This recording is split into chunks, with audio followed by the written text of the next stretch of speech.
இந்த அரசு இனி கண்டிப்பாக ஏழைகளின் அரசாக, மக்களுக்கு பயன்படுகின்ற திட்டங்களை செயலாக்குகின்ற அரசாக இருக்கும் என்பதை உத்தரவாதம் அளிக்கிறேன். நானும் எனது சட்டசபை உறுப்பினர்களும் லஞ்சம், ஊழல், சிபாரிசு என்ற தவறான வழிகளை இனி பயன்படுத்த மாட்டோம்.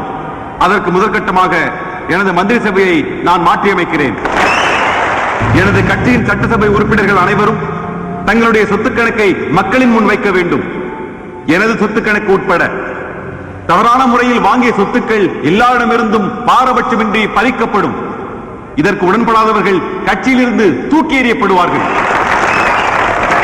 சட்டசபை நாட்கள் போக மீதமுள்ள நாட்களில் ஒவ்வொரு எம்எல்ஏயும் தன்னுடைய சொந்த தொகுதியில் தங்கி மக்களுடைய குறையை தீர்க்க முயற்சி செய்ய வேண்டும்.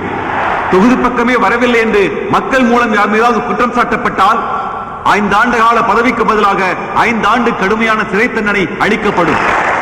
மக்களின் அறிவு வளர்க்க பயன்படும் கல்வி இனி வியாபாரமாக்கப்பட மாட்டாது.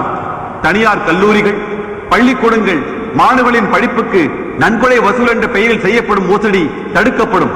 மீறினால் அந்த கல்லூரியோ பள்ளியோ நடத்த தடை விதிக்கப்படும். தனியார் பள்ளிகளுக்கு நிகரான, அதைவிட மேலான கல்வி முறை அரசு பள்ளிகளிலும் கொண்டு வரப்படும்.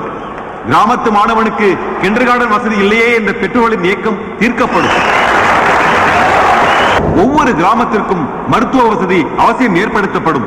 அதற்கு தகுந்தாற்போல் மருத்துவக் கல்லூரிகளில் மாணவர்களின் எண்ணிக்கை அதிகரித்து நிறைய டாக்டர்கள் உருவாக வழி செய்து கிராமந்தோறும் ஒரு டாக்டரும் 2 மருத்துவ உதவியாளர்களும் கண்டிப்பாக நியமிக்கப்படுவார்கள். மக்களுக்குள் வேற்றுமைகள் உருவாக காரணமாக இருக்கும் ஜாதியை இந்த அரசு அடியோடு ஒழிக்கிறது. அதற்கு முதல் கட்டமாக இனி பள்ளிகளில் சேர்க்கப்படும் குழந்தைகளுக்கு ஜாதி சான்றிதழ் கேட்கப்பட மாட்டாது. ஜாதிகளின் அடிப்படையில் பெறும் வசதிகளை மாற்றி அவர்களுக்கு குடும்ப வருமானத்தின் அடிப்படையில் வசதிகள் வழங்கப்படும்.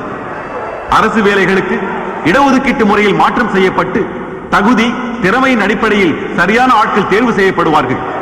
இதன் மூலம் ஒவ்வொரு துறையிலும் தகுதியில்லாதவர்களோ திறமையில்லாதவர்களோ வேலையில் இருப்பதை தவிர்க்கலாம்.